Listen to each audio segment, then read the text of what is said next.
My parents abused me in childhood, and when I grew up, they demanded $300,000 for moral compensation, so they sued me.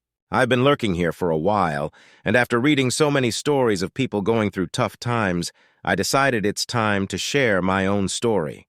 It's a long one, and parts of it are really hard for me to relive, but I hope that by putting it out there, it might help someone else who's struggling. So here goes. I grew up in a small town in Ohio, the kind of place where everyone knows everyone else's business. My parents, Jane and Robert, were well known in the community. My mom was a teacher at the local elementary school, and my dad ran a small hardware store. To the outside world, we were the perfect family. But behind closed doors, things were very different. From a young age, I was constantly belittled and berated by my parents. My earliest memory is of my mom yelling at me for spilling a glass of milk. I was only 4 years old, but the anger in her voice and the way she towered over me made me feel like the smallest, most worthless person in the world. My dad wasn't any better. He had a short temper and would often take out his frustrations on me. If he had a bad day at the store, I knew I was in for it when he got home. I remember one incident when I was about 6. It was my first day of first grade, and I was so excited to show my parents the drawing I had made in art class. It was a picture of our family, with the sun shining and everyone smiling. I thought they would be proud of me. But when I showed it to my dad, he sneered and said, "This is what you waste your time on? You should be learning something useful." He crumpled up the drawing and threw it in the trash. My mom just stood there, nodding in agreement. I ran to my room, tears streaming down my face, and cried myself to sleep. School was no escape from the torment. From the moment I stepped into Mrs. Henderson's first-grade class, I became a target. There was a group of kids who seemed to take pleasure in making my life miserable. The ringleader was a boy named Tommy Matthews. He was bigger than the other kids, with a loud, booming voice and a mean streak a mile wide. Tommy decided early on that I was going to be his favorite punching bag. One day during recess, Tommy and his gang cornered me behind the school. I had been sitting alone reading a book when they surrounded me. Tommy snatched the book from my hands and started tearing out the pages, laughing as he did it. "What are you going to do about it, crybaby?" he taunted. I tried to grab the book back, but one of his friends tripped me and I fell hard onto the asphalt, scraping my knees and hands. They left me there, humiliated and in pain. As the years went by, the bullying only got worse. By the time I reached middle school, I had become an expert at blending into the background, trying to avoid drawing any attention to myself. But no matter how hard I tried, Tommy and his gang always seemed to find me. One particularly awful day in 7th grade stands out in my memory. We were in gym class, and the teacher had us playing dodgeball. I was terrible at sports and always got picked last for teams. That day was no different. As soon as the game started, Tommy and his friends made it their mission to hit me with the ball as many times as possible. They threw it at my head, my stomach, my legs, anywhere they could cause the most pain. The gym teacher, Mr. Johnson, just watched from the sidelines, a bored expression on his face. He never intervened, even when I ended up on the floor, gasping for breath after a particularly hard hit to the stomach. When the game finally ended, I limped to the locker room, trying to hide my tears. But Tommy wasn't done with me yet. He followed me in, shoved me against the lockers, and whispered in my ear, "You're nothing, you hear me? Nothing." High school was supposed to be a fresh start, but it turned out to be more of the same. By then, my self-esteem was non-existent, and I walked through the halls with my head down, avoiding eye contact with everyone. Tommy had moved on to other victims, but there were plenty of other bullies to take his place. One of the worst was a girl named Lisa Thompson. Lisa was popular, pretty, and cruel. She and her friends made it their mission to make my life hell. There was one incident in 10th grade that still haunts me. It was the day of the big homecoming game, and the whole school was buzzing with excitement. I was sitting alone in the cafeteria as usual when Lisa and her friends approached me. They were all dressed in their cheerleading uniforms, looking perfect and put together. Lisa leaned over my table, her smile sweet but her eyes cold. "Hey, loser, you going to the game tonight?" she asked. Before I could answer, she grabbed my lunch tray and dumped it in my lap. "Oops, looks like you won't need this. Don't bother showing up. No one wants you there." I sat there, covered in food, while everyone around me laughed. I wanted to disappear, to melt into the floor and never be seen again. Instead, I ran to the bathroom, locked myself in a stall, and sobbed until there were no tears left. That night, I stayed in my room, listening to the sounds of the game from my window, feeling more alone and worthless than ever. My home life continued to be a nightmare. My parents never stopped criticizing and belittling me. No matter what I did, it was never good enough. My grades, my appearance, my hobbies, everything was a source of disappointment to them. One night, I overheard them talking in the kitchen. My mom was saying, "I don't know what we did wrong with him. He's such a failure." My dad's response was even worse. "He'll never amount to anything. He's just a waste of space." Hearing those words from the people who were supposed to love and support me was like a dagger to my heart. There was one person who tried to help me during those dark times. Mrs. Williams, my English teacher, saw something in me that no one else did. She noticed my love of reading and encouraged me to write. She said I had a gift with words and that I should pursue it. I started staying after school to work on my writing, finding solace in the stories I created. Mrs. Williams was the only adult who made me feel valued, and I clung to her encouragement like a lifeline. One day, she pulled me aside after class and handed me a notebook. "I want you to write in this every day," she said. "Write about anything you want. It doesn't matter what it is, just write." I took the notebook home and started filling it with my thoughts, my fears, my hopes, and my pain. Writing became my escape, a way to process everything I was going through. But even Mrs. Williams couldn't protect me from the relentless bullying. One afternoon, I was walking home from school when a group of kids jumped me. They dragged me into an alley where they took turns hitting and kicking me. I tried to fight back, but there were too many of them. They stole my backpack, ripped up my homework, and left me battered and bruised. I stumbled home, covered in dirt and blood, and my parents didn't even ask what happened. They just told me to clean myself up and stop being so clumsy. The final straw came during my senior year of high school. I had been working on a short story for a writing competition, and Mrs. Williams had been helping me edit it. I poured my heart into that story, hoping that maybe, just maybe, I could win and prove to myself, and to everyone else, that I wasn't a total failure. On the day of the competition, I was walking to the bus stop when Lisa and her friends spotted me. They snatched the story out of my hands and tore it to shreds, laughing as they scattered the pieces in the wind. I watched in horror, feeling like my last chance at redemption had been destroyed. I didn't go to school that day. I wandered the streets, numb and broken. I ended up at a bridge on the edge of town, staring down at the rushing water below. For a moment, I considered ending it all. The thought of never having to face another day of pain and humiliation was tempting. But then I thought of Mrs. Williams and the small spark of hope she had ignited in me. I couldn't let her down. I couldn't let the bullies win. I made a decision that day. I was going to survive no matter what. I was going to leave that town and never look back. I worked hard for the rest of the school year, focusing on my studies and my writing. I applied to colleges far away, desperate for a fresh start. When I received an acceptance letter from a university on the other side of the country, I felt a glimmer of hope for the first time in years. Leaving home was both terrifying and exhilarating. I packed my bags and boarded a bus, not knowing what the future held, but determined to make a new life for myself. College was a revelation. For the first time, I was surrounded by people who didn't know my past, who didn't judge me or belittle me.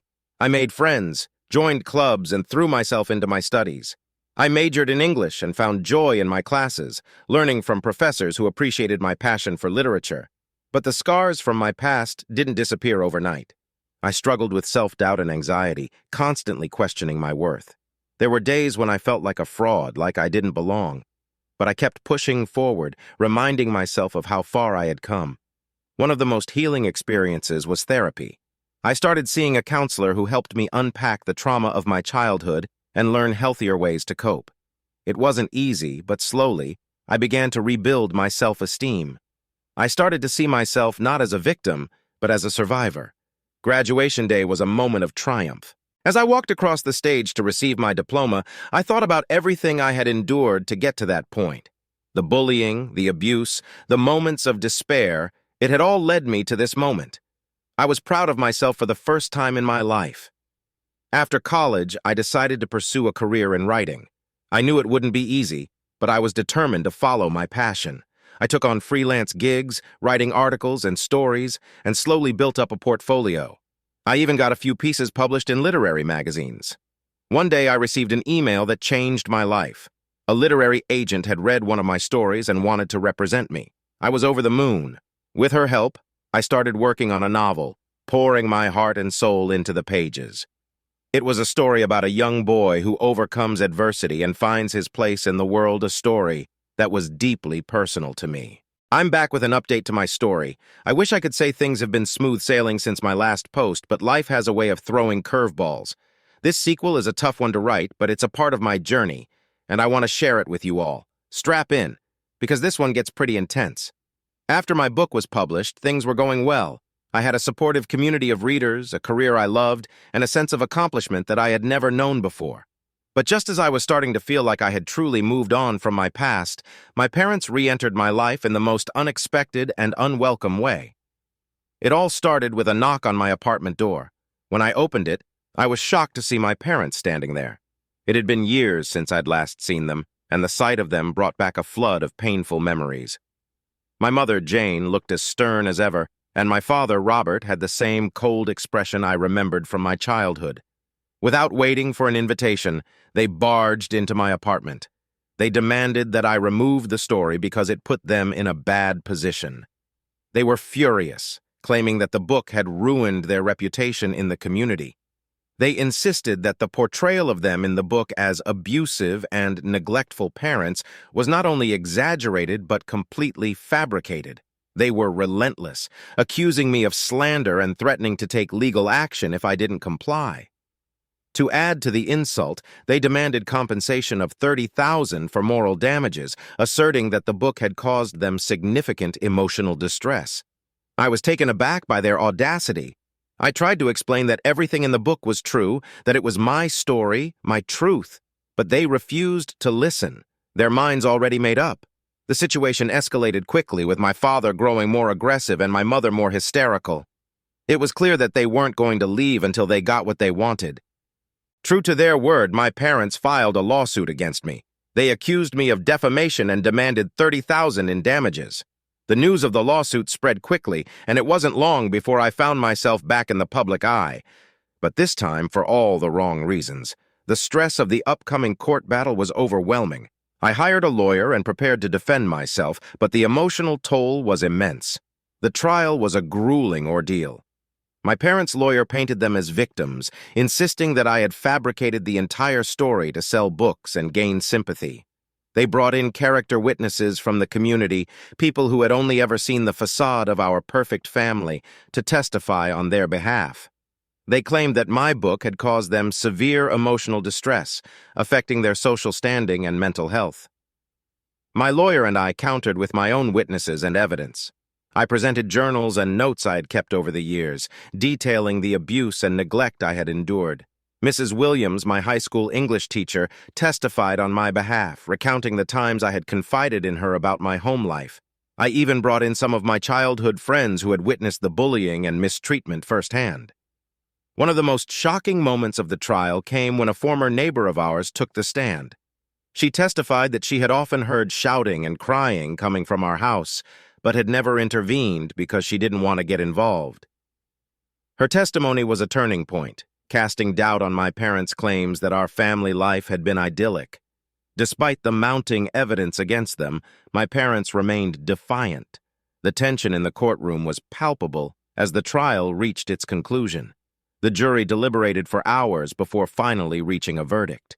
The jury found in my favor, ruling that my book was a truthful account of my experiences and that I had not defamed my parents. They rejected my parents' claim for damages, stating that they had failed to provide sufficient evidence of emotional distress caused by the book. The relief I felt was immense, but it was short-lived. As we exited the courthouse, my father suddenly lunged at me. He was filled with rage, his face contorted with hatred. He began to beat me, his fists landing heavy blows on my face and body. The attack was brutal and unrelenting. He broke several of my ribs, fractured my cheekbone, and dislocated my shoulder. I tried to defend myself, but he was relentless. It was only when bystanders intervened that he was finally pulled away. I was rushed to the hospital where I was treated for my injuries. The physical pain was excruciating, but the emotional pain was even worse. My father had nearly beaten me to death, and I couldn't understand how someone who was supposed to love me could harbor such hatred. The assault was a clear violation of the law, and my father was arrested and charged with aggravated assault. The court proceedings that followed were swift. Given the evidence and the brutality of the attack, he was found guilty and sentenced to several years in prison. The aftermath of the attack left me reeling. I struggled with the physical recovery, but the emotional scars ran even deeper. I had to come to terms with the fact that my parents would never change, that they would never acknowledge the pain they had caused me. Despite everything, I knew I had to keep moving forward. I continued to see my therapist, who helped me navigate the complex emotions I was experiencing. Writing became my outlet once again, as I documented the court trial and the attack, hoping that sharing my story would help others who had gone through similar experiences. In the months that followed, I received an outpouring of support from friends, readers, and even strangers who had heard about my story. Their words of encouragement and empathy helped me heal and regain my strength. I realized that I was not alone, that there were many others who had faced similar challenges and had come out stronger on the other side. The attack and subsequent trial had taken a toll on my mental health, but they also reinforced my determination to live a life free from my parents' influence. I moved to a new city, started a new job, and continued to focus on my writing.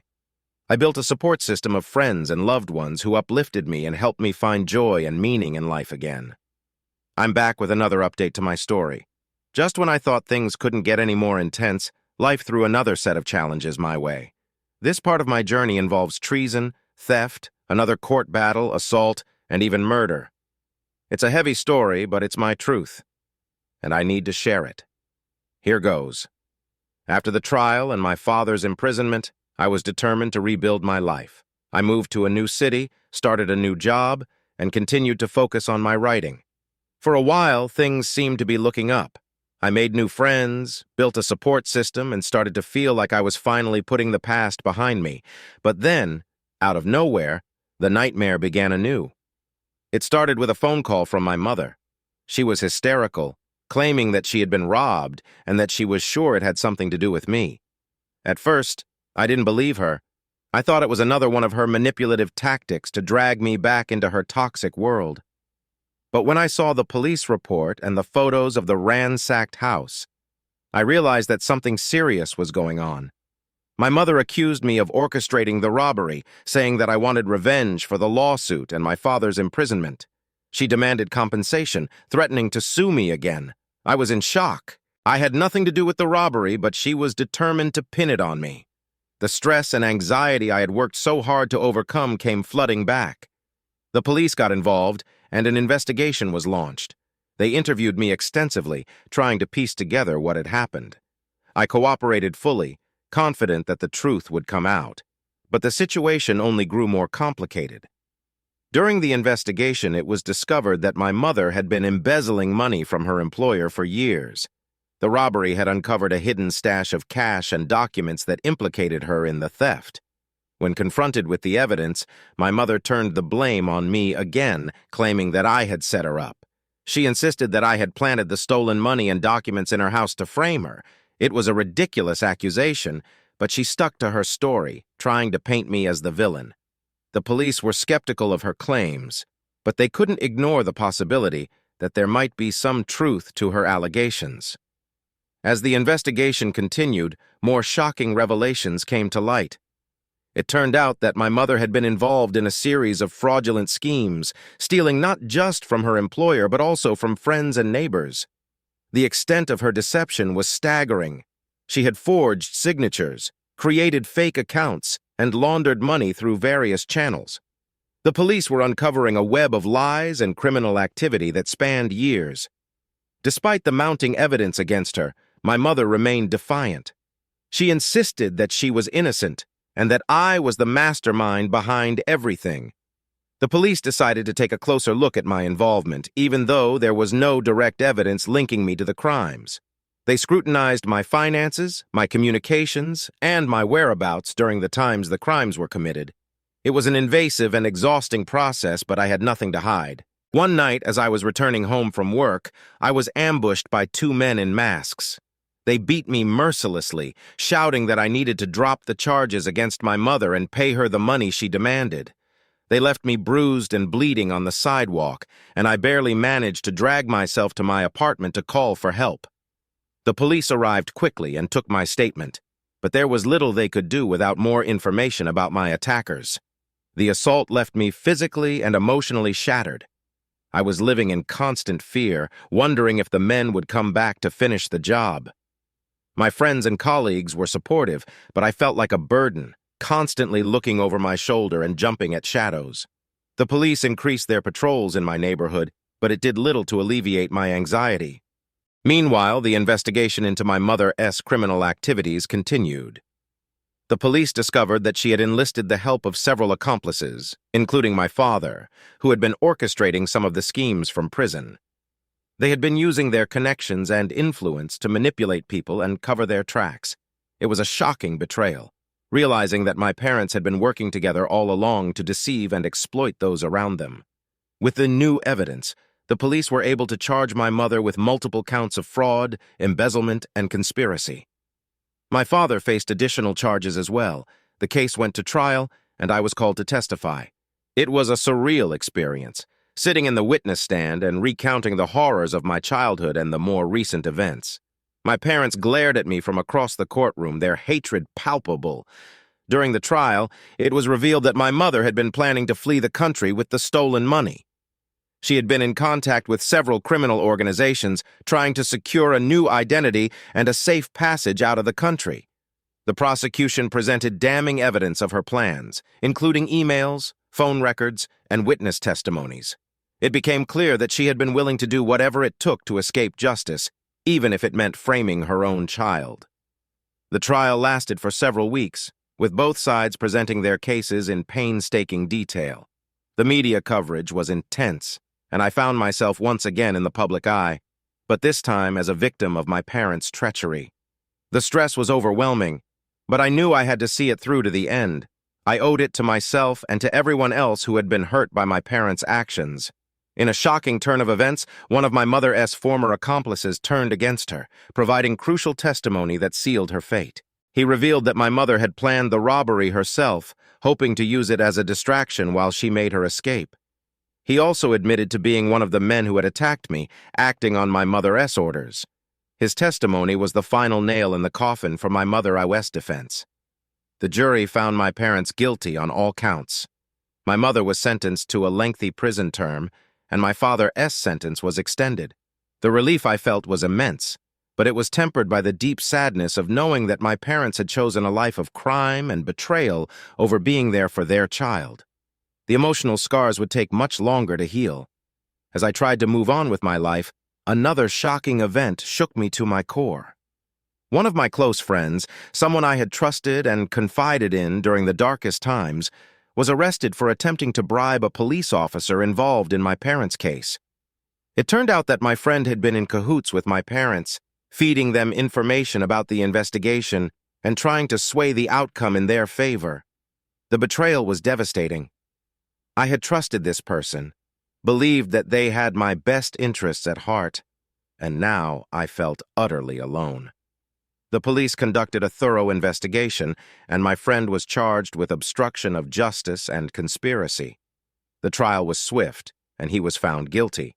The realization that someone I considered a friend had been working against me was a harsh blow, and it took a long time to come to terms with it. In the aftermath of these events, I found myself questioning everything and everyone. Trust had become a fragile and elusive thing, and I struggled to rebuild my sense of security. I continued to see my therapist, who helped me navigate the complex emotions and trauma that I was experiencing. Writing remained my outlet, a way to process my thoughts and feelings. One evening, as I was sitting at my desk working on my latest manuscript, there was a knock at the door. I hesitated, my heart racing with fear and anxiety. When I opened the door, I was greeted by two police officers. They informed me that there had been a development in my case. They had identified the second man who had attacked me, and he was in custody. They wanted me to come to the station to identify him and provide a statement. At the police station, I was shown a lineup of suspects. My hands trembled as I pointed out the man who had beaten me. The officers thanked me for my cooperation and assured me that justice would be served. The man was charged with assault and attempted extortion, and another court battle loomed on the horizon. During the trial, the man confessed to his role in the attack, revealing that he had been hired by my mother to intimidate me into dropping the charges and paying her the money she demanded. His confession was a stark reminder of the lengths my parents were willing to go to maintain their power and control. The man was found guilty and sentenced to prison. As the dust settled, I realized that I had survived a harrowing ordeal. The trials, the betrayals, the assaults, it had all taken a toll on me, but I was still standing. I had faced my demons and emerged stronger, more resilient. The road to recovery was long, but I was determined to keep moving forward. Hey everyone, I'm back with yet another update to my story. This chapter takes an even darker turn, involving another court battle, a brutal attack, and the intervention of the police. It's been a harrowing journey, but I'm determined to share every detail with you all. Here goes. After the trials and the convictions of my parents and former friend, I tried to find a semblance of normalcy in my life. I threw myself into my work, writing more than ever, and leaned heavily on my support system of friends and my therapist. But just when I thought things were starting to settle down, another storm was brewing. It all started when I received a subpoena to testify in a case unrelated to my parents. This case involved a prominent local businessman, Mr. Samuel Parker, who was being accused of financial fraud and embezzlement. It turned out that some of the fraudulent activities he was involved in had connections to my mother's schemes, and as a result, I had become an unwilling witness in this new legal battle. As the trial date approached, I prepared myself for another grueling courtroom experience. I reviewed the evidence, met with the prosecutors, and did everything I could to steel myself for the emotional toll it would take. Little did I know that this trial would become one of the most dangerous experiences of my life. The day of the trial arrived, and I found myself back in the courthouse, the familiar feelings of anxiety and fear gnawing at me. The courtroom was packed with journalists, spectators, and a large contingent of Mr. Parker's supporters. The atmosphere was tense, with an undercurrent of hostility directed towards the prosecution and its witnesses. During my testimony, I detailed the connections between my mother's fraudulent activities and Mr. Parker's operations. The defense lawyer attempted to discredit me, bringing up my past and insinuating that I was only testifying to gain more public sympathy and attention for my book. It was a painful experience, but I remained steadfast, determined to tell the truth. As the trial progressed, it became clear that Mr. Parker's defense was crumbling under the weight of the evidence. The prosecution's case was strong, and it seemed likely that he would be convicted. Tensions in the courtroom rose, and whispers of threats and intimidation circulated among the witnesses and court staff. One day, as I was leaving the courthouse after a particularly intense day of testimony, I was approached by a man I didn't recognize. He claimed to be a reporter and asked if he could have a moment of my time for a quick interview. I was wary, but before I could respond, 2 more men appeared behind him, and I realized too late that something was very wrong. The men grabbed me, dragging me into a nearby alley.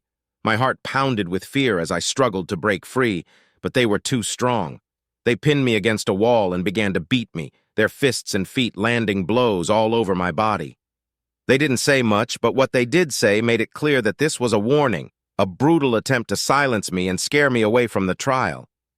I don't remember how long the attack lasted, but it felt like an eternity.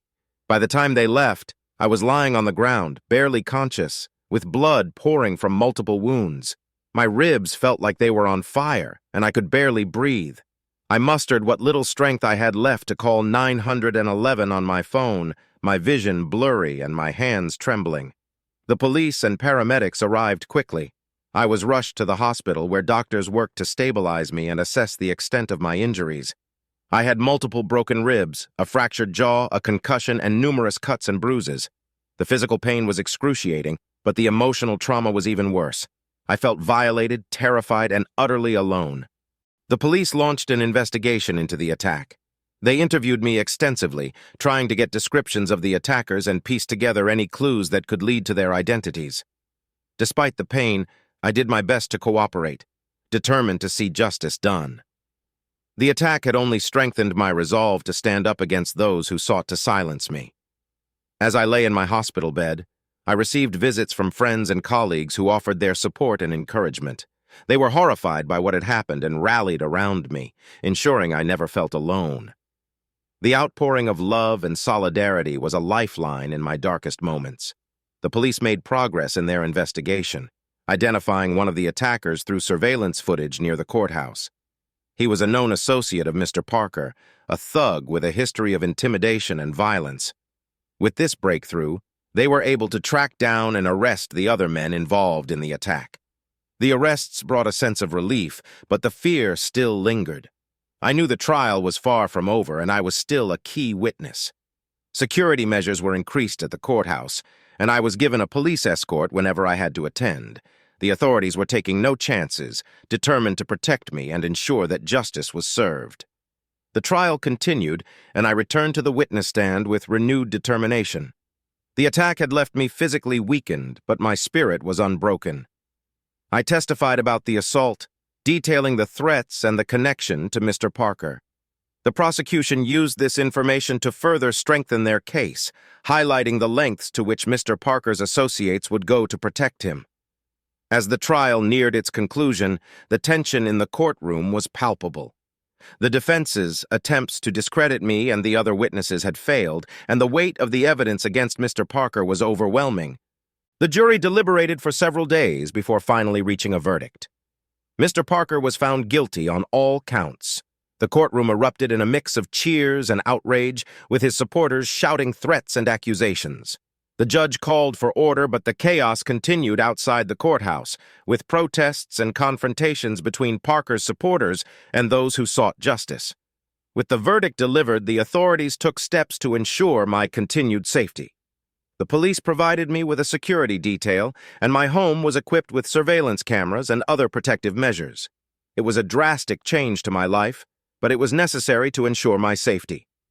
The media coverage of the trial and the attack was intense, and I found myself once again thrust into the public eye. While it was exhausting and often overwhelming, I also received an outpouring of support from people around the world who had followed my story. Their messages of encouragement and solidarity helped me find the strength to keep going. In the weeks that followed, the attackers were tried and convicted for their roles in the assault. They received lengthy prison sentences, and I took some comfort in knowing that they would no longer be able to hurt anyone else. The fear gradually began to recede, replaced by a renewed sense of purpose and resilience. I continued to work with my therapist, processing the trauma of the attack and the events of the trial.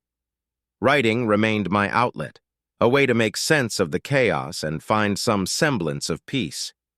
I started a new project, a book about my experiences, hoping that by sharing my story, I could help others who had faced similar challenges. The journey to recovery was long and often difficult, but I was determined to keep moving forward. I surrounded myself with supportive friends and colleagues, people who lifted me up and helped me find joy and meaning in life again. Slowly, I began to rebuild my sense of security and trust.